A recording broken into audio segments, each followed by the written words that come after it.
How's it going? Good to see everybody. Thanks for coming. All right, I think everybody knows you. For those who don't know me, I'm Kevin Wheel, Chief Product Officer at OpenAI. I have the good fortune of getting to turn the amazing research that our research teams do into the products that you all use every day and the APIs that you all build on every day. I thought we'd start with some audience engagement here. So on the count of three, I'm going to count to three, and I want you all to say, of all the things that you saw launched here today, what's the first thing you're going to integrate? It's the thing you're most excited to build on, all right? You got to do it, right? 1, 2, 3. All right. Happy to hear that. I'll say personally, I'm super excited about our distillation products. I think that's going to be really, really interesting. I'm also excited to see what you all do with advanced voice mode, with the real-time API, and with vision fine-tuning in particular. So, okay. So I've got some questions for Sam. I've got my CEO here in the hot seat. Let's see if I can't make a career-limiting move. So we'll start this. We'll start with an easy one, Sam. How close are we to AGI? You know, we used to, every time we finished a system, we would say, like, in what ways is this not an AGI? And it used to be, like, very easy. You kind of, like, make a little robotic hand that does a Rubik's Cube or a Dota bot, and it's like, oh, it does some things, but definitely not an AGI. It's obviously harder to say now, and so we're trying to, like, stop talking about AGI as this general thing, and we have this levels framework, because the word AGI has become so overloaded. So, like, real quickly, we use 1 for chatbots, 2 for reasoners, 3 for agents, 4 for innovators, and 5 for organizations, like, roughly. I think we clearly got to level 2, or we believe we clearly got to level 2 with O1. And it, you know, can do really quite impressive cognitive tasks. It's a very smart model. It doesn't feel AGI like in a few important ways. But I think if you just do the one next step of making it, you know, very agent-like, which is our level 3, and which I think we will be able to do in the not distant future, it will feel surprisingly capable. Still probably not something that most of you would call an AGI, though maybe some of you would. But it's going to feel like, all right, this is like a significant thing. And then the leap, and I think we do that pretty quickly. The leap from that to something that can really increase the rate of new scientific discovery, which for me is like a very important part of having an AGI, I feel a little bit less certain on that, but not a long time. Like, I think all of this now is going to happen pretty quickly. And if you think about what happened from last Dev Day to this one in terms of model capabilities, and you're like, I mean, if you go look at, like, if you go from, like, 01 on a hard problem back to, like, 4 Turbo that we launched 11 months ago, you'll be like, wow, this is happening pretty fast. And I think the next year will be very steep progress. Next 2 years, I think, will be very steep progress. Harder than that, hard to see with a lot of certainty. But I would say, like, not very, and at this point, the definitions really matter. And in fact, the fact that the definitions matter this much somehow means we're, like, getting kind of close. Yeah. And you know, there used to be this sense of AGI where it was like, it was a binary thing, and you were going to go to sleep one day and there was no AGI, and wake up the next day and there was AGI.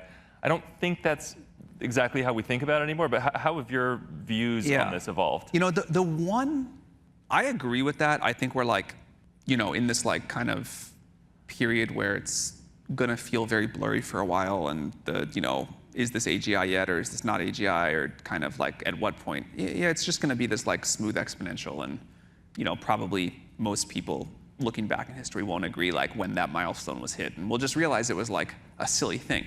Even the Turing test, which I thought always was, like, this very clear milestone, you know, there was this, like, fuzzy period.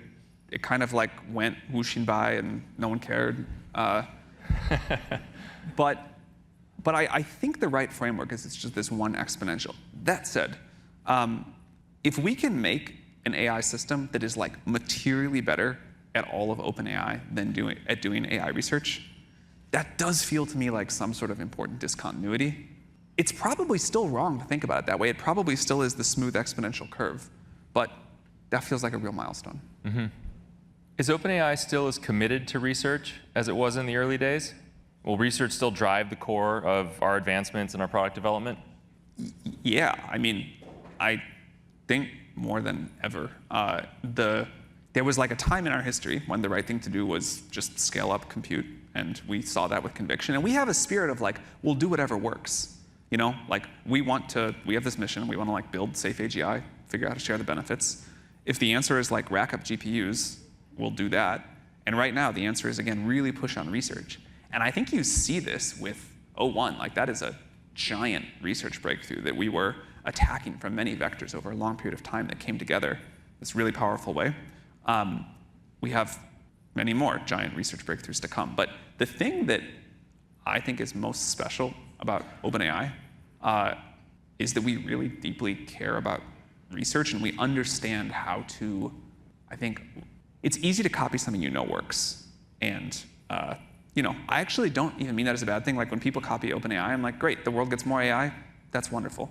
But to do something new for the first time, to like really do research in the true sense of it, which is not like, you know, let's barely get soda at this thing, or like let's tweak this, but like let's go find the new paradigm, and the one after that, and the one after that. That is what motivates us, and I think the thing that is special about us as an org, besides the fact that we, you know, marry product and research and all of this other stuff together, is that we know how to run that kind of a culture that can go push back the frontier, and that's really hard. But we love it, and that's, you know, I think we only have to do that a few more times, and then we get to AGI. Yeah, I'll say like the litmus test for me, coming from the outside, from, you know, sort of normal tech companies, of how critical research is to OpenAI, is that building product at OpenAI is fundamentally different than any other place that I have ever done it before. You know, normally you have some sense of your tech stack. You have some sense of what you have to work with, you know, what capabilities computers have, and then you're trying to build the best product, right? You're figuring out who your users are and what problems they have and how you can help solve those problems for them. There is that at OpenAI, but also the state of like what computers can do just evolves every 2 months, 3 months, and suddenly computers have a new capability that they've never had in the history of the world, and we're trying to figure out how to build a great product and expose that for developers and our APIs and so on. And you know, you can't totally tell what's coming. It's coming through the mist a little bit at you and gradually taking shape. It's fundamentally different than any other company I've ever worked at, and it's, I think, because research is so... Is that the thing that has most surprised you? Yes.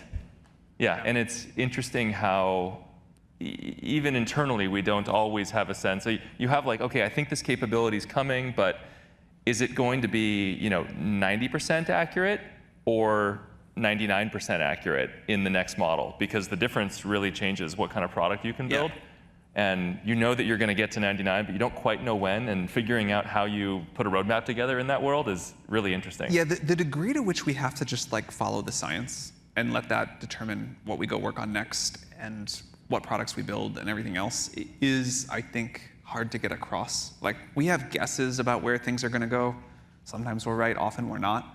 But if something starts working, or if something doesn't work that you thought was going to work, our willingness to just say we're going to like pivot everything and do what the science allows, and you don't get to like pick what the science allows. Yeah, that's surprising.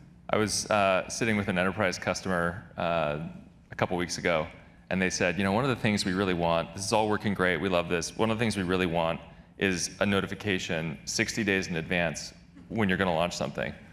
And I was like, I want that too. All right, so I'm going through, these are a bunch of questions from the audience, by the way, and we're going to try and also leave some time at the end for people to ask audience questions. So we've got some folks with mics, and when we get there, so be thinking. But next thing is, so many in the alignment community are genuinely concerned that OpenAI is now only paying lip service to alignment. Can you reassure us? Yeah. I think it's true we have a different take on alignment than like maybe what people write about on whatever that like internet forum is. But we really do care a lot about building safe systems. We have an approach to do it that has been informed by our experience so far. And touch on that other question, which is you don't get to pick where the science goes. We want to figure out how to make capable models that get safer and safer over time. And a couple of years ago, we didn't think the whole strawberry or the O1 paradigm was going to work in the way that it has worked. And that brought a whole new set of safety challenges, but also safety opportunities. And rather than kind of like plan from a theoretical, once super intelligence gets here, here's the like 17 principles, we have an approach of figure out where the capabilities are going and then work to make that system safe. And O1 is obviously our most capable model ever, but it's also our most aligned model ever by a lot. And as these models get better intelligence, better reasoning, whatever you want to call it, the things that we can do to align them, and things we can do to build really safe systems across the entire stack, our tool set keeps increasing as well.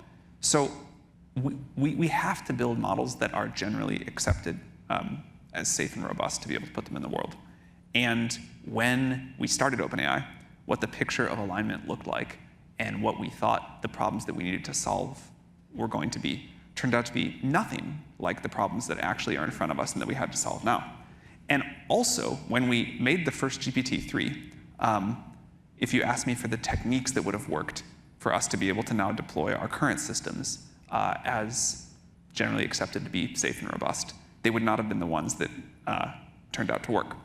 So by this idea of iterative deployment, which I think has been one of our most important safety stances ever, and sort of confronting reality as it's in front of us, we've made a lot of progress, and we expect to make more. We keep finding new problems to solve, but we also keep finding new techniques to solve them.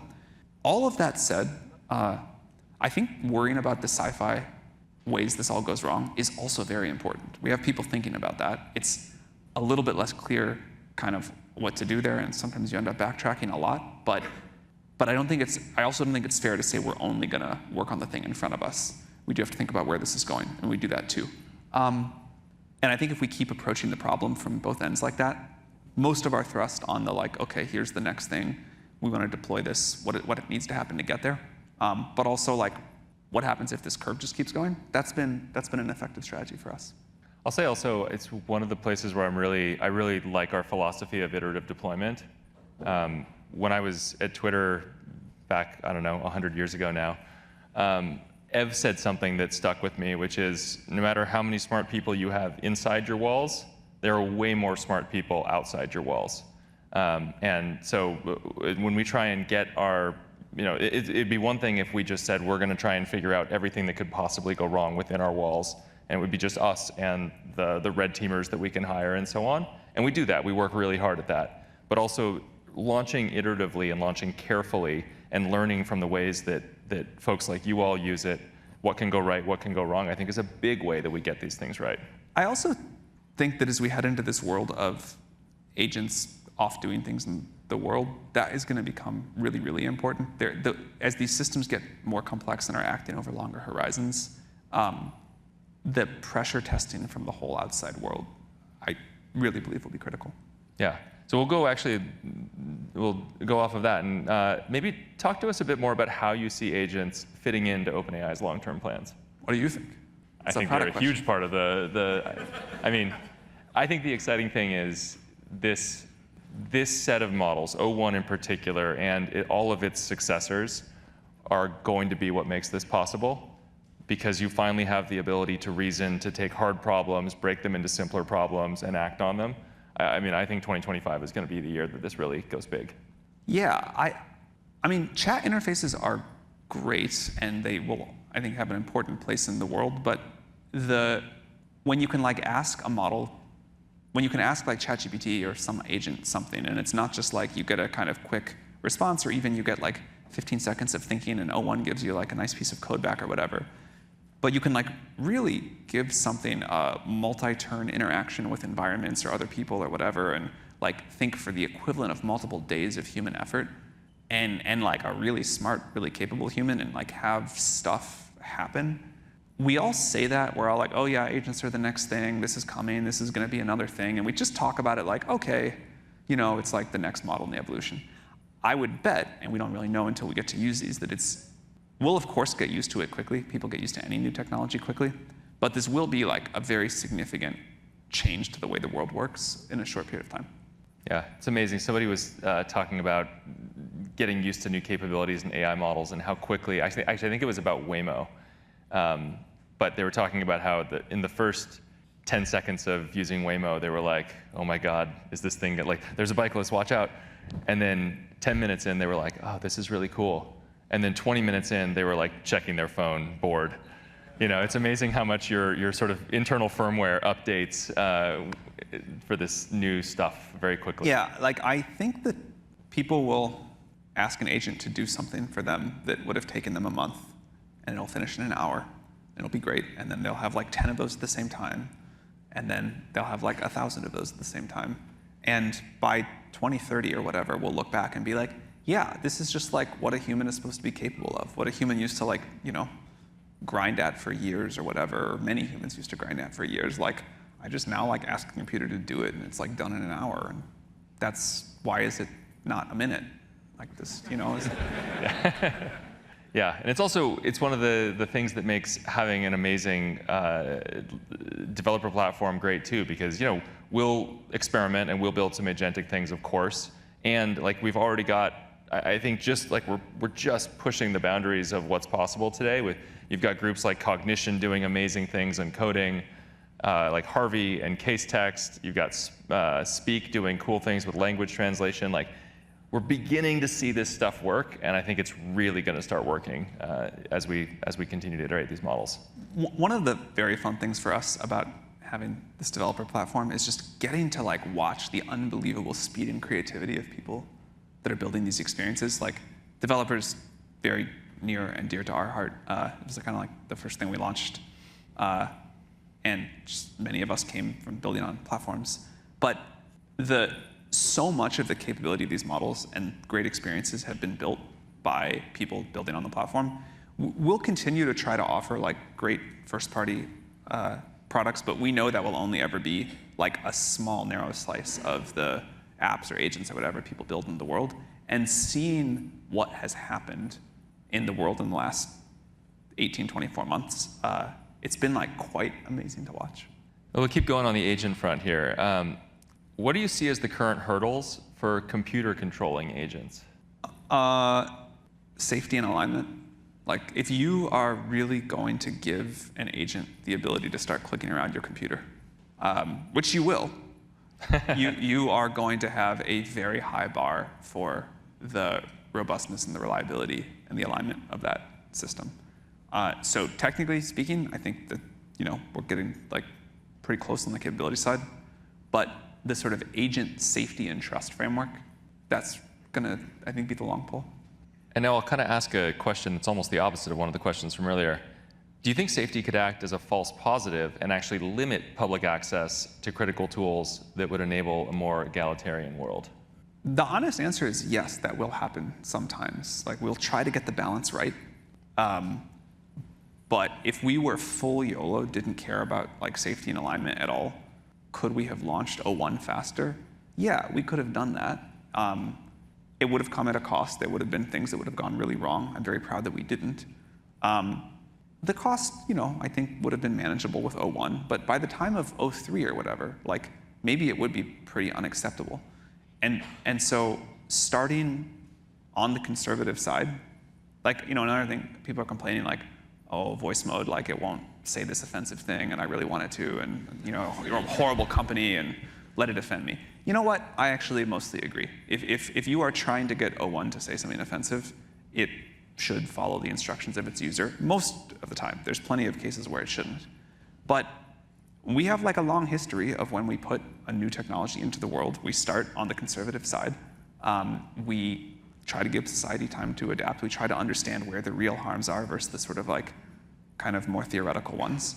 And that's like part of our approach to safety. And not everyone likes it all the time. I don't even like it all the time. But if we're right that these systems are, and we're going to get it wrong too, like sometimes we won't be conservative enough in some area. But if we're right that these systems are going to get as powerful as we think they are, as quickly as we think they might, then I think starting that way makes sense. And, you know, we like relax over time. Totally agree. What's the next big challenge for a startup that's using AI as a core feature? I'll say you first. I've got one, which is I think one of the challenges, and we face this too, because we're also building products on top of our own models, is trying to find the kind of the frontier.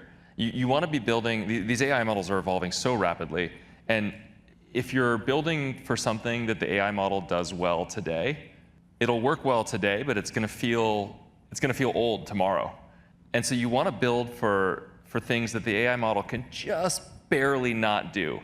You know, where maybe the early adopters will go for it and other people won't quite, but that just means that when the next model comes out, and as we continue to make improvements, that use case that just barely didn't work, you're going to be the first to do it, and it's going to be amazing.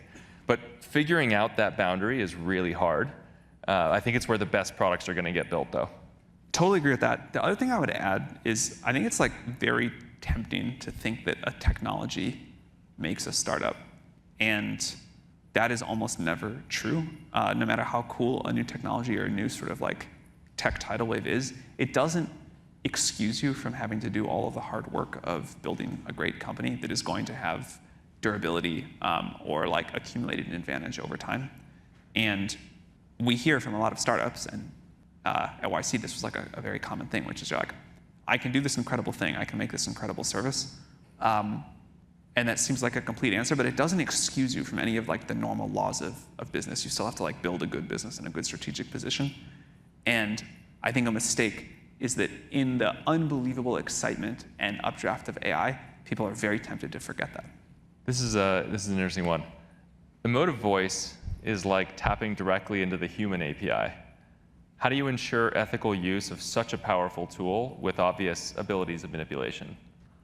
Yeah, you know, voice mode was a really interesting one for me. It was like the first time that I felt like I sort of had gotten like really tricked by an AI, in that when I was playing with the first beta of it, I couldn't stop myself. I mean, I kind of, like, I still say like please to ChatGPT, but in voice mode I like couldn't not kind of use the normal niceties. I was like so convinced, like, it might be a real like, you know.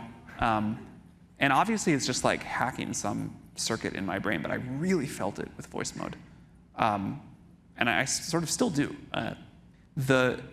I think this is an example of like a more general thing that we're going to start facing, which is as these systems become more and more capable, and as we try to make them as natural as possible to interact with, they're going to like hit parts of our neural circuitry that would like evolve to deal with other people. And you know, there's like a bunch of clear lines about things we don't want to do. Like, there's a whole bunch of like weird personality growth hacking, like I think vaguely socially manipulative stuff we could do. But then there's these like other things that are just not nearly as clear cut. Like, you want the voice mode to feel as natural as possible, but then you get across the uncanny valley, and it, like, at least in me, triggers something. And you know, me saying like please and thank you to ChatGPT, no problem, probably a good thing to do. You never know. But I think this like really points at the kinds of safety and alignment issues we have to start paying a lot of attention to. All right, back to brass tacks. Sam, when's O1 going to support function tools? Do you know?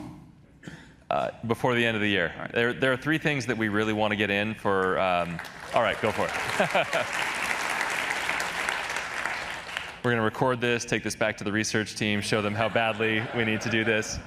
But there are a handful of things that we really wanted to get into O1, and we also, you know, it's a balance of, should we get this out to the world earlier and begin, learning from it, learning from how you all use it, or should we launch a fully complete thing that is, you know, in line with it, that has all the abilities that every other model that we've launched has? I'm really excited to see things like system prompts and structured outputs and function calling make it into O1.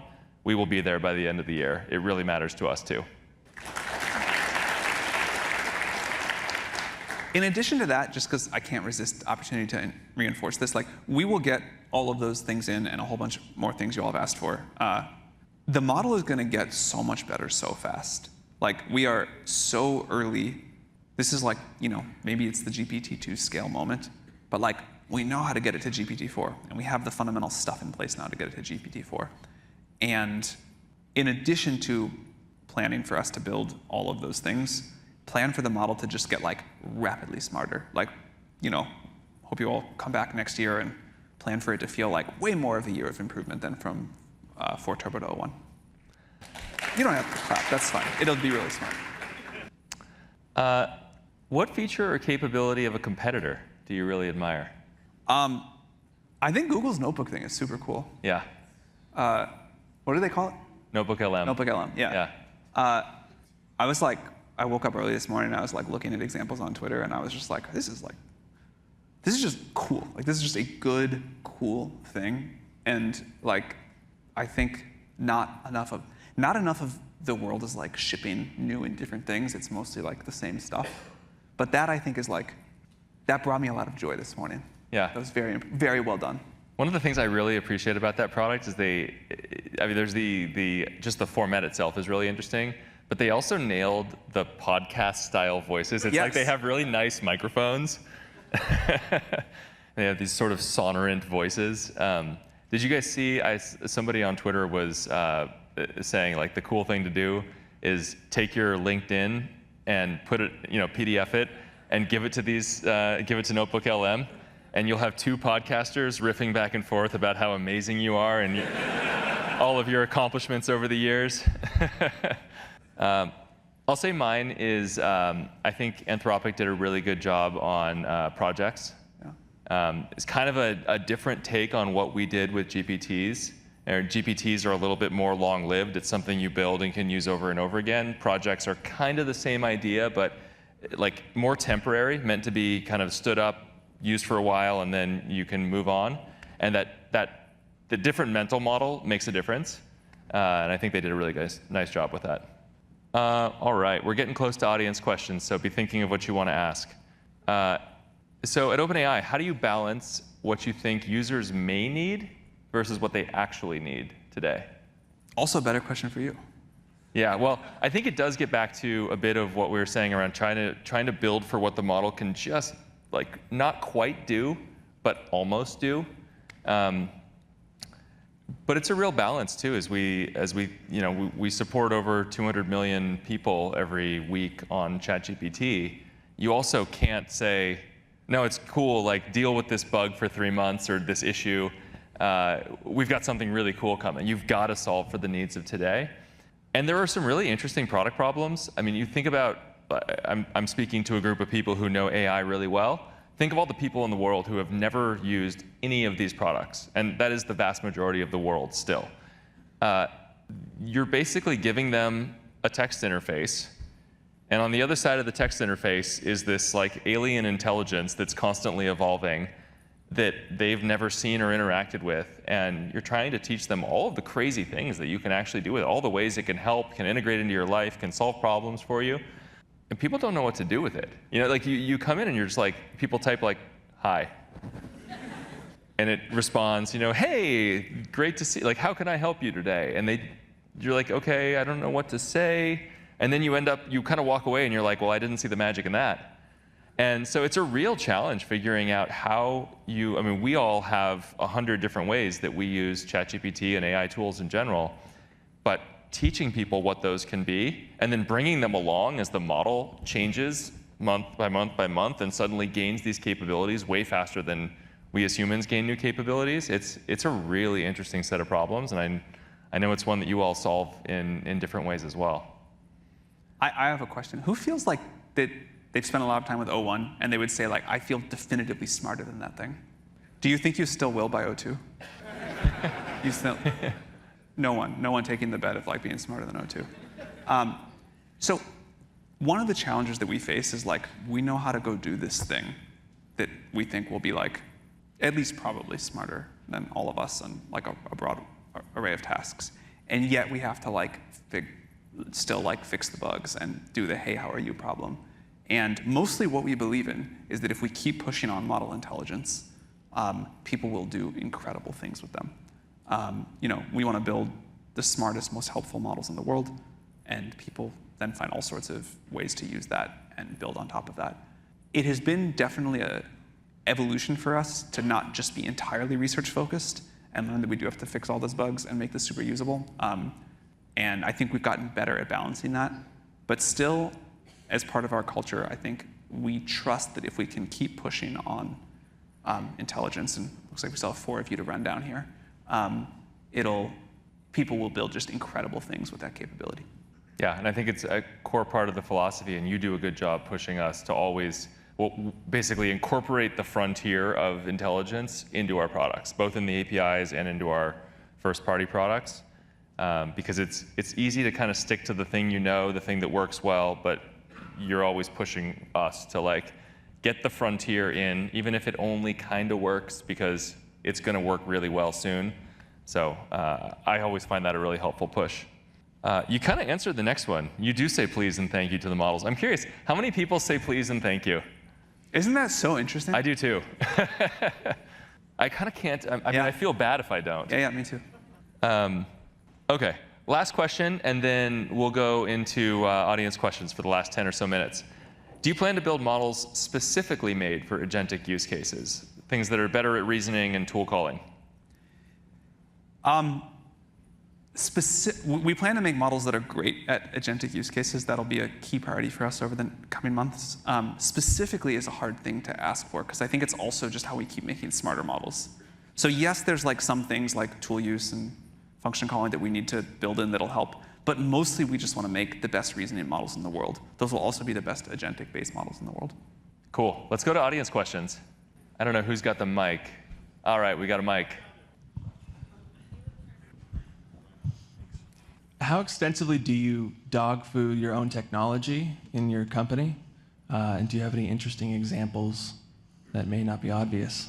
Yeah, I mean, we put models up for internal use even before they're done training. Like we use checkpoints and try to have people use them for whatever they can and try to sort of like build new ways to explore the capability of the model internally and use them for our own development or research or whatever else as much as we can. We're still always surprised by the creativity of the outside world and what people do. But basically, the way we have figured out every step along our way of what to push on next, what we can productize, what the models are really good at, is by internal dog fooding. That's like that's how we like feel our way through this. We don't yet have like employees that are based off of O1, but as we like move into the world of agents, we will try that. Like we will try having things that we deploy in our internal systems that help you with stuff. There are things that get closer to that. I mean, there are like customer service. We have bots internally that do a ton of both answering external questions and fielding internal people's questions on Slack and so on. And our customer service team is probably, I don't know, 20% the size it might otherwise need to be because of it. I know Matt Knight on our security team has talked extensively about all the different ways we use models internally to automate a bunch of security things and take what used to be a manual process where you might not have the number of humans to even like look at everything incoming and have models separating signal from noise and highlighting to humans what they need to go look at, things like that.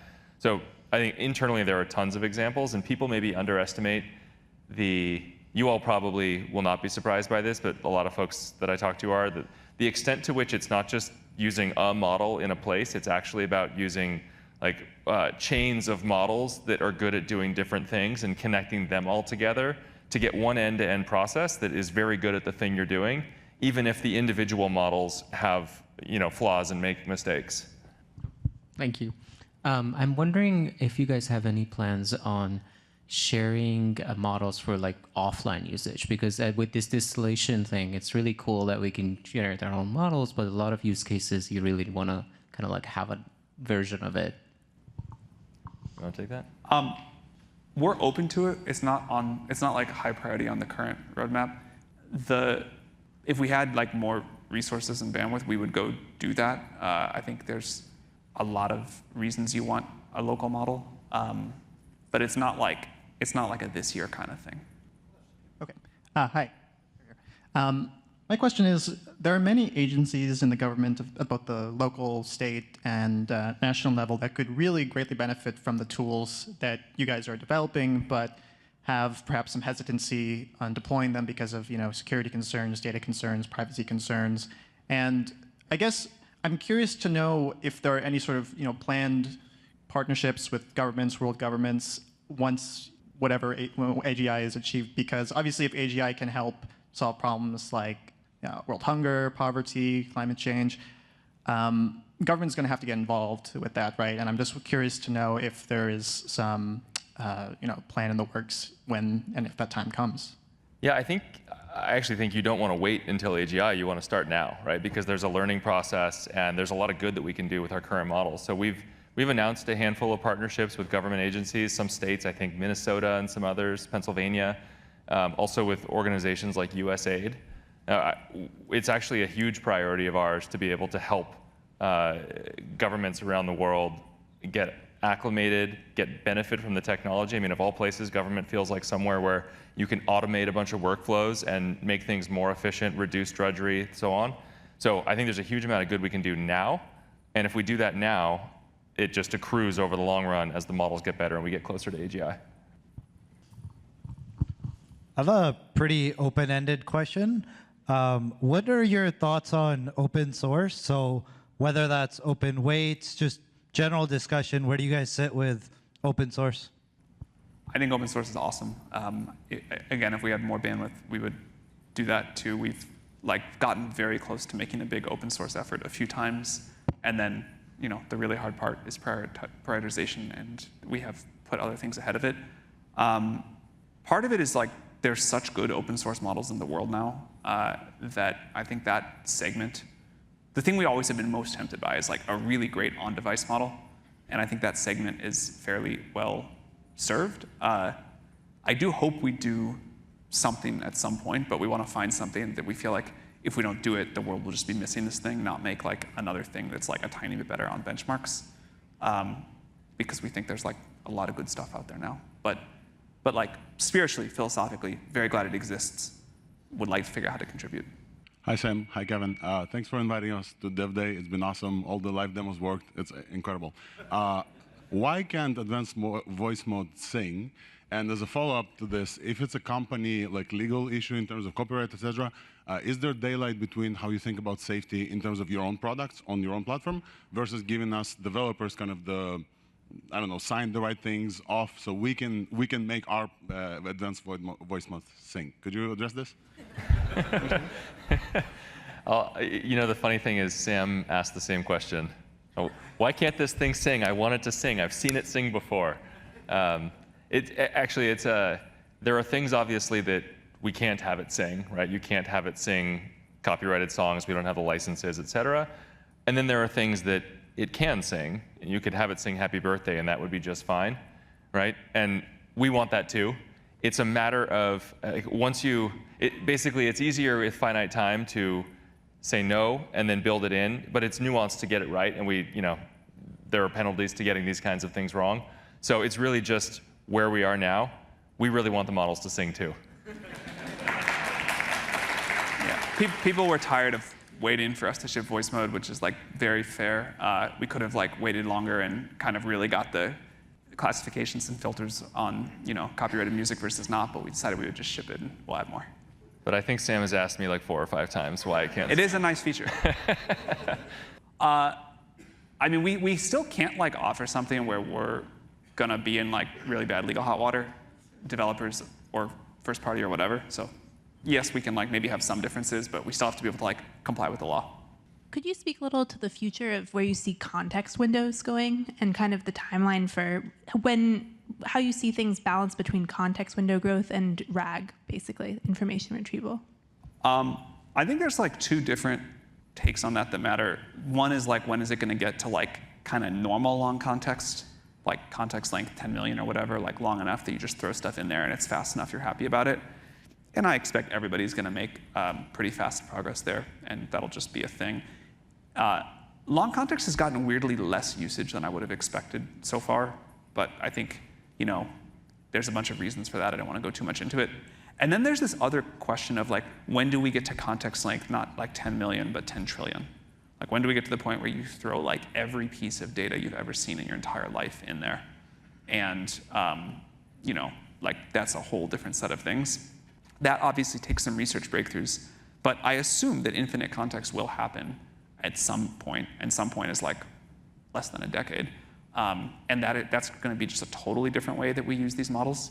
even getting to the like 10 million tokens of very fast and accurate context, which I expect measured in like months, something like that. You know, like people will use that in all sorts of ways, and it'll be great. But yeah, the very, very long context I think is gonna happen and is really interesting. I think we maybe have time for one or two more. Don't worry, this is you're going to be your favorite question. So, with voice and all of the other changes that users have experienced since you all have launched your technology, what do you see is the vision for the new engagement layer, the form factor, and how we actually engage with this technology to make our lives so much better? I love that question. It's one that we ask ourselves a lot, frankly. There's this, and I think it's one where developers can play a really big part here, because there's this trade-off between generality and specificity here. I'll give you an example. I was in Seoul and Tokyo a few weeks ago, and I was in a number of conversations with folks with whom I didn't have a common language, and we didn't have a translator around. Before, we would not have been able to have a conversation. We would have just sort of smiled at each other and continued on. I took out my phone. I said, ChatGPT, I want you to be a translator for me. When I speak in English, I want you to speak in Korean. When you hear Korean, I want you to repeat it in English. And I was able to have a full business conversation, and it was amazing. And you think about the impact that that can have, not just for business, but think about travel and tourism and people's willingness to go places where they might not have a word of the language. You can have these really amazing impacts, but inside ChatGPT, that was still a thing that I had to, ChatGPT is not optimized for that, right? Like, you want this sort of digital, universal translator in your pocket that just knows that what you want it to do is translate. Not that hard to build, but I think we struggle with trying to build an application that can do lots of things for lots of people, and that keeps up, like we've been talking about a few times, that keeps up with the pace of change and with the capabilities, agentic capabilities and so on. I think there's also a huge opportunity for the creativity of an audience like this to come in and solve problems that we're not thinking of, that we don't have the expertise to do. And ultimately, the world is a much better place if we get more AI to more people. And it's why we are so proud to serve all of you. The only thing I would add is, if you just think about everything that's going to come together, at some point in not that many years in the future, you'll walk up to a piece of glass, you will say whatever you want. There'll be incredible reasoning models, agents connected to everything. There'll be a video model streaming back to you, like a custom interface just for this one request. Whatever you need is just going to get rendered in real time in video. You'll be able to interact with it. You'll be able to click through the stream or say different things, and it'll be off doing again, the kinds of things that used to take humans years to figure out. And it'll just, dynamically render whatever you need, and it'll be a completely different way of using a computer. And also getting things to happen in the world that is going to be quite wild. Awesome. Thank you. That was a great question to end on. I think we're at time. Thank you so much for coming to Dev Day with us. Thank you